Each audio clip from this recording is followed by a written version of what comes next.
Hello दोस्तों, channel में एक बार फिर से आपका स्वागत है। इस वीडियो सीरीज के पहले और दूसरे पार्ट्स में हमने सप्लाई और डिमांड जोन्स और कर्व्स की पहचान करने, ड्रॉ करने और ट्रेडिंग करने के बारे में अधिक विस्तार से चर्चा की है। इस वीडियो में हम हाई विन प्रोबेबिलिटी और बेहतर रिस्क मैनेजमेंट के साथ एक प्रॉपर सेटअप बनाने के लिए पिछले वीडियो में सीखी गई सभी बातों को फाइन ट्यून करेंगे। इस कॉन्टेक्स्ट में हम ऑड एनहांसमेंट्स और इन सप्लाई और डिमांड लेवल्स के स्कोरिंग के बारे में बात करेंगे। सप्लाई और डिमांड की स्ट्रैटेजी के साथ मार्केट का ट्रेडिंग करने और आपको उन जोन्स का चयन करने में मदद करने के लिए 5 एसेंशियल ऑड एनहांसर्स का उपयोग करना चाहिए, जिनमें सफलता की उच्च संभावना है। याद रखें कि सभी सप्लाई और डिमांड जोन काम नहीं करते हैं। आप केवल हर डिमांड जोन में खरीद और हर सप्लाई जोन को बेच नहीं सकते हैं। इसके लिए आपको अपने जोन्स इवैल्यूएट करने के लिए ऑड एनहांसर्स का उपयोग करके उन्हें ठीक से फिल्टर करना सीखना होगा। बेसिकली 21 ऑड एनहांसर्स हैं जिन पर विचार किया जाना है, पर उन सभी को नोट करना जरूरी नहीं है। लेकिन यदि आप इसके बारे में अधिक जानना चाहते हैं तो मैं इस वीडियो के डिस्क्रिप्शन में एक लिंक पोस्ट करूंगा। इसलिए इस वीडियो में हालांकि मैं 5 इंपॉर्टेंट ऑड एनहांसर्स के बारे में बात करूंगा जिनका आप उपयोग कर सकते हैं। इससे आपकी सफलता की संभावना बढ़ जाएगी और बाजार में आपके पोटेंशियल लॉसेस कम हो जाएंगे। यदि आप कुछ समय से सप्लाई और डिमांड का उपयोग करके बाजारों में ट्रेडिंग कर रहे हैं या आपने अभी इसके साथ शुरुआत की है, तो आप शायद यह नहीं जानते कि कौन सा जोन चुनना है, खासकर यदि आपके पास कम से कम 2 जोन हैं जो एक दूसरे के करीब हैं। आप जानते हैं कि यह उनमें से एक है, लेकिन किसे चुनना है और किन क्राइटेरिया के आधार पर आप किसी एक का पालन करने का निर्णय लेते हैं। अक्सर यह आपको या तो प्रीमेच्योरली एक ट्रेड में एंटर करने के लिए प्रेरित करेगा या अपने ऑर्डर को एक ऐसे जोन में रख देगा जहां प्राइस बिल्कुल भी नहीं आएगा। ये फ्रस्ट्रेटिंग है क्योंकि कभी कभी आपको अपने ऑर्डर को ट्रिगर करने से पहले अपने जोन में प्राइस के वापस आने के लिए अधिक समय तक इंतजार करना पड़ता है। गलत सप्लाई और डिमांड जोन्स को चुनकर आप कुछ अच्छे ट्रेडों को छोड़ रहे हैं। तो आप इन सप्लाई और डिमांड जोन्स को कैसे फिल्टर कर सकते हैं जिन्हें आपने पहचाना है, ताकि आप केवल उन्हीं ट्रेड्स को चुनें जो सफलता की हाई प्रोबेबिलिटी पेश करते हैं। याद रखें, हमारा गोल ऑड्स को अपने फेवर में करना है, न कि विपरीत दिशा में। इसका सॉल्यूशन एक स्कोरिंग सिस्टम या फिल्टरिंग सिस्टम होना है। Scoring system 4 major odd enhancers के एनालिसिस पर आधारित है जिन पर मैं चर्चा करूंगा, और उनमें से प्रत्येक को एक फाइनल स्कोर दूंगा ताकि यह कुल मिलाकर 1 से 10 के स्केल पर ऐड हो जाए। ये स्केल आपको सप्लाई और डिमांड जोन्स को स्कोर करने में मदद करेगी ताकि आप ये तय कर सकें कि किसको ट्रेड करना है। ठीक है, आइए हम एक एक करके 5 ऑड एनहांसर्स पर जाएं और प्रत्येक के लिए स्कोरिंग क्राइटेरिया निर्धारित करें।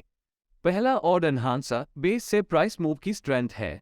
देखने वाली पहली बात ओरिजिन या बेसिंग स्ट्रक्चर से बाहर जाने वाली प्राइस की ताकत है। दूसरे शब्दों में हम देखते हैं कि प्राइस सप्लाई या डिमांड जोन को कैसे छोड़ती है। क्या ये वास्तव में एक मजबूत प्राइस मूव थी या कमजोर प्राइस मूव थी? एक मजबूत प्राइस मूव वह है जिसमें बड़ी कैंडल्स होती हैं और कभी कभी गैप्स भी बन जाते हैं जब प्राइस जोन छोड़ देती है।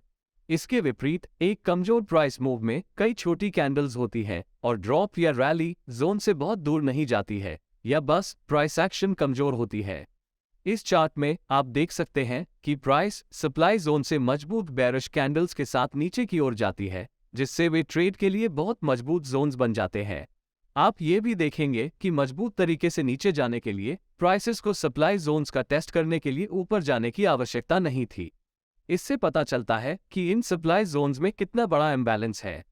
अब एक उदाहरण पर नजर डालते हैं जहां बेस एरिया छोड़ने वाली प्राइस कमजोर है। इस डिमांड जोन को कमजोर माना जाता है क्योंकि प्राइसेस ने जोन को बहुत छोटी कैंडल्स के साथ छोड़ दिया। प्राइस मूव जो डिमांड जोन को छोड़ती है वो वीक है।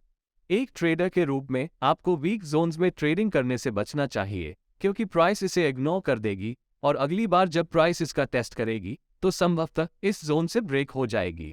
इन शॉर्ट, यदि प्राइस जोन को लंबी कैंडल्स के साथ छोड़ देता है तो इसका मतलब है कि इम्बैलेंस मजबूत है और इस जोन में अभी भी अधिक अनफिल्ड ऑर्डर्स उपलब्ध हैं। यदि जोन से प्राइस मूव को छोटी कैंडल्स द्वारा वीकली रिप्रेजेंट किया जाता है तो इसका मतलब ये है कि शायद हमारे पास ट्रेड करने के लिए और अधिक अनफिल्ड ऑर्डर्स नहीं हैं। इस पहले ऑड एनहांसर के आधार पर हम 0 से मैक्सिमम 2 पॉइंट्स तक का स्कोर दे सकते हैं।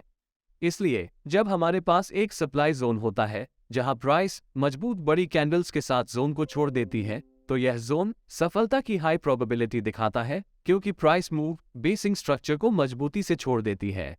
इस सप्लाई जोन को हम जो स्कोर देंगे वो 2 पॉइंट्स है, जो मैक्सिमम स्कोर है। आप देख सकते हैं कि जब ये जोन का टेस्ट करने के लिए वापस आता है तो प्राइस तुरंत गिर जाती है। जब एक कमजोर सप्लाई जोन की बात आती है तो प्राइस वीक और स्मॉल कैंडल्स के साथ सप्लाई जोन को छोड़ देती है। इसका मतलब ये है कि अब और कोई अनफिल्ड ऑर्डर्स नहीं है और सेलर्स इस प्राइस लेवल पर बेचने में इंटरेस्ट खो रहे हैं। जल्द ही वे खरीदारों से आउटनंबर्ड हो जाएंगे, जो बाजार पर नियंत्रण रखेंगे और प्राइसेस को इस सप्लाई जोन से ऊपर ले जाएंगे। तो इस सप्लाई जोन हमारे पहले क्राइटेरिया के आधार पर 0 का स्कोर आकर्षित करेगा। यही बात डिमांड जोन्स पर भी अप्लाई होती है। हमारे दूसरे ऑड एनहांसर की ओर बढ़ते हुए, जो time spend at the base है। दूसरा ऑड एनहांसर बेस पर बिताया गया समय है। यहाँ हम देखते हैं कि बेसिक स्ट्रक्चर में कितनी कैंडल्स हैं। सामान्य तौर पर सबसे अच्छे जोन्स में बेस में 1 से लेकर अधिकतम 6 कैंडल्स होती है।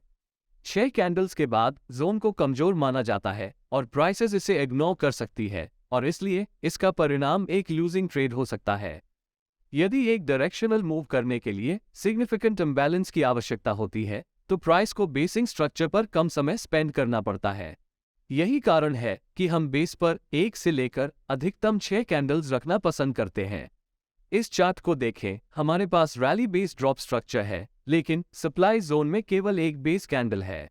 यह एक बहुत मजबूत बेसिक स्ट्रक्चर है, इसलिए इस सप्लाई जोन का स्कोर 2 है। जबकि दिखाए गए डिमांड जोन के मामले में प्राइसेस ने बेस पर थोड़ा और समय बिताया और बेसिक स्ट्रक्चर पर कुछ और कैंडल्स बनाई। हम इस डिमांड जोन को 1 का स्कोर दे सकते हैं। अपनी बेसिक कैंडल्स का एनालिसिस करते समय विचार करने वाली एक और बात टेल्स या विक्स है। लॉन्ग विक्स वाली बेसिक कैंडल्स एक कमजोर जोन का साइन है। इस उदाहरण में प्राइस ने 6 से अधिक कैंडल्स बनाकर बेस पर बहुत अधिक टाइम स्पेंड किया।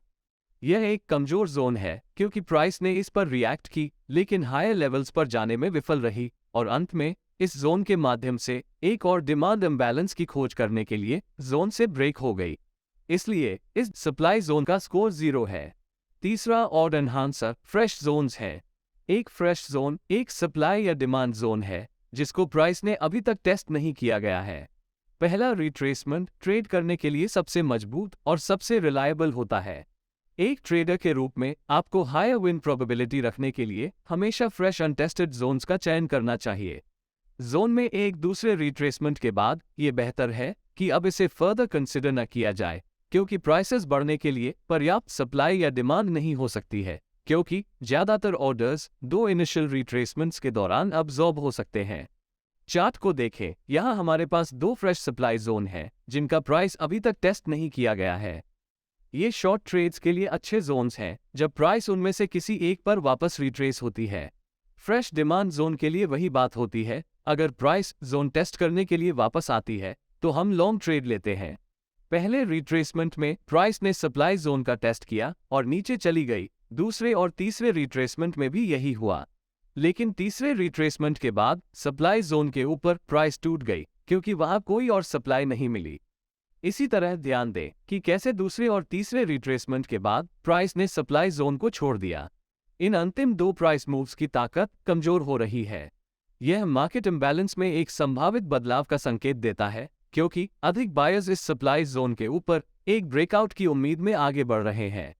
एक अन्य उदाहरण पर नजर डालें। प्राइस ने दूसरे रिट्रेसमेंट के बाद डिमांड जोन को तोड़ दिया।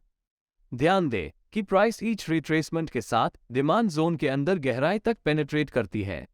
यह एक अच्छा सिग्नल है कि डिमांड जोन अब वैलिड नहीं है और जोन के माध्यम से पोटेंशियल ब्रेकआउट की उम्मीद है। दूसरी रिट्रेसमेंट के बाद डिमांड जोन अब वैलिड नहीं है क्योंकि मार्केट इम्बैलेंस डिमांड से सप्लाई में शिफ्ट हो गया है। तो स्कोरिंग के मामले में एक फ्रेश जोन जिसे प्राइस ने टेस्ट नहीं किया गया है, उसे अधिकतम 3 पॉइंट्स दिए जा सकते हैं। बाजार में सप्लाई और डिमांड का ट्रेडिंग करते समय हमें इस जोन्स पर ध्यान देना चाहिए। हमें ट्रेडिंग करने के लिए फ्रेश अनटेस्टेड जोन्स को चुनकर ऑड्स को अपने फेवर में करने की आवश्यकता है। अगर प्राइस दूसरी बार हमारे जोन में वापस आती है तो हम इसे 1.5 पॉइंट्स का स्कोर देते हैं। हम अभी भी इस जोन को कंसिडर कर सकते हैं, लेकिन फिर से हम हाई प्रोबेबिलिटी वाले ट्रेडिंग जोन्स की तलाश कर रहे हैं। यदि प्राइस तीसरी बार फिर से रिट्रेस आती है तो हम इसे 0 का स्कोर देते हैं, क्योंकि इसकी सफलता की संभावना कम होती है। इस पॉइंट पर अधिकांश अनफिल्ड ऑर्डर्स अब्जॉर्ब हो गए हैं और प्राइस जोन से बाहर टूट सकती है और एक अन्य सप्लाई या डिमांड जोन खोजने के लिए जा सकती है। चौथा odd enhancer reward to risk ratio है। रिवॉर्ड टू रिस्क रेशियो हमें एक अच्छा आइडिया देता है कि क्या हम किसी विशेष सप्लाई या डिमांड जोन में ट्रेडिंग करके पैसा बना सकते हैं या नहीं। हमें उन ट्रेडिंग अपॉर्चुनिटीज को चुनना है जो हमें कम से कम 3:1 रिवॉर्ड टू रिस्क रेशियो प्रदान करते हैं। 3:1 का रिवॉर्ड टू रिस्क रेशियो एक परफेक्ट रेशियो है, क्योंकि हम 3 गुना लाभ के लिए 1 रुपये का जोखिम उठा रहे हैं। उदाहरण के लिए, यदि किसी ट्रेड में 10 पॉइंट्स का स्टॉप लॉस है तो टारगेट मेरे एंट्री पॉइंट से कम 30 पॉइंट्स दूर होना चाहिए। यदि बाजार कम से कम 3:1 रेशियो नहीं देता है तो हम ट्रेड से दूर रहते हैं और हम 3:1 रिवॉर्ड टू रिस्क रेशियो की पेशकश करने वाले दूसरे ट्रेड्स की तलाश करते हैं। आप चाहें तो इसे कम भी कर सकते हैं। एक 2:1 रेशियो भी एक अच्छा रेशियो है और ट्रेड ठीक काम कर सकता है, लेकिन फिर से हम हाई प्रोबेबिलिटी सेटअप्स चुन रहे हैं और हम लो विन रेट वाले उन ट्रेड्स को एलिमिनेट कर देते हैं।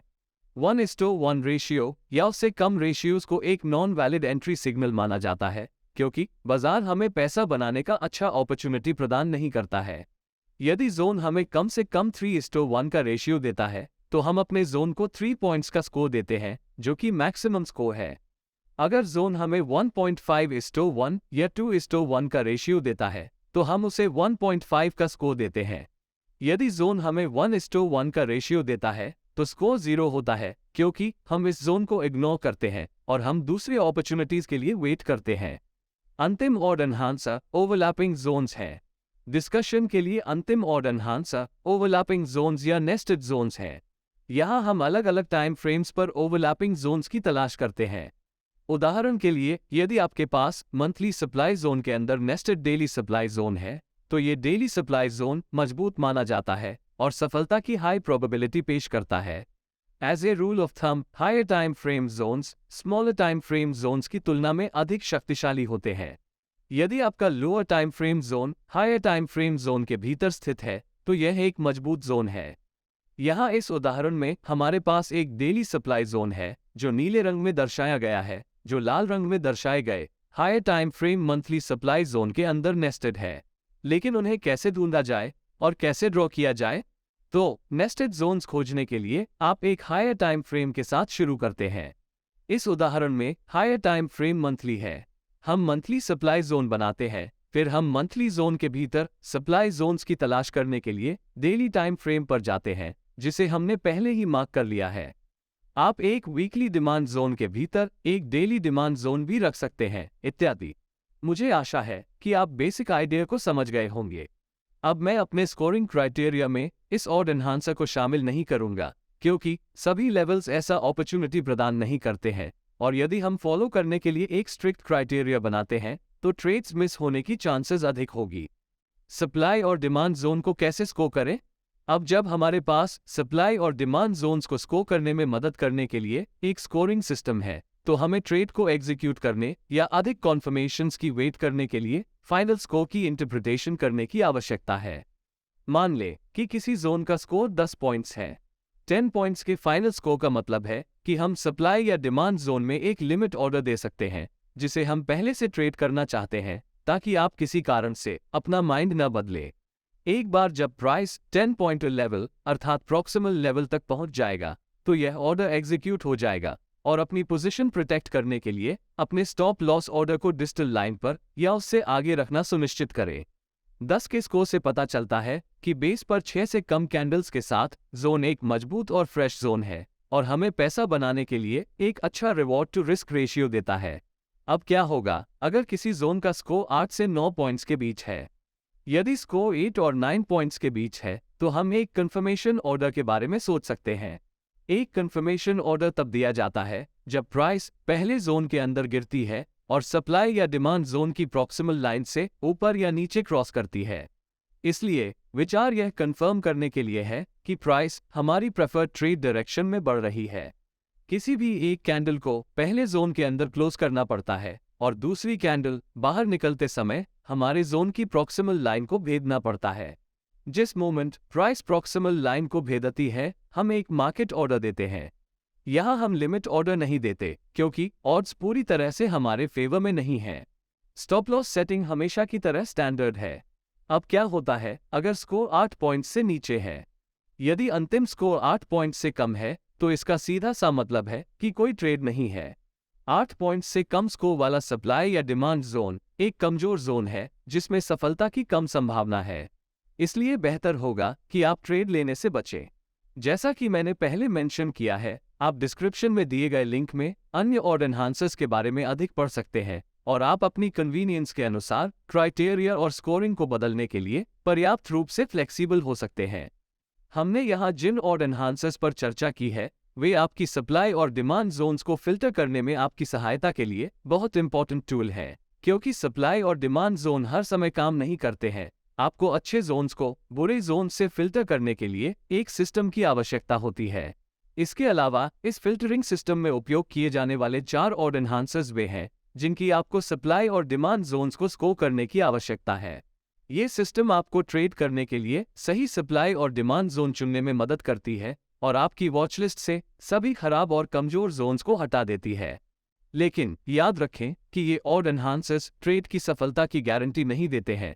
इसके बजाय वे आपको सही ट्रेड लेने का बेहतर मौका देते हैं और सफलता की लो प्रोबेबिलिटी वाले ट्रेड्स को एलिमिनेट कर देते हैं।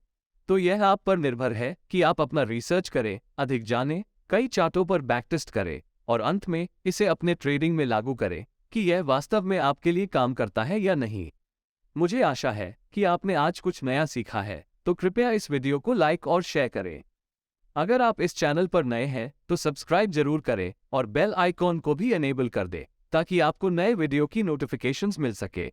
मैं आप लोगों से जल्द ही एक नए वीडियो के साथ मिलूंगा।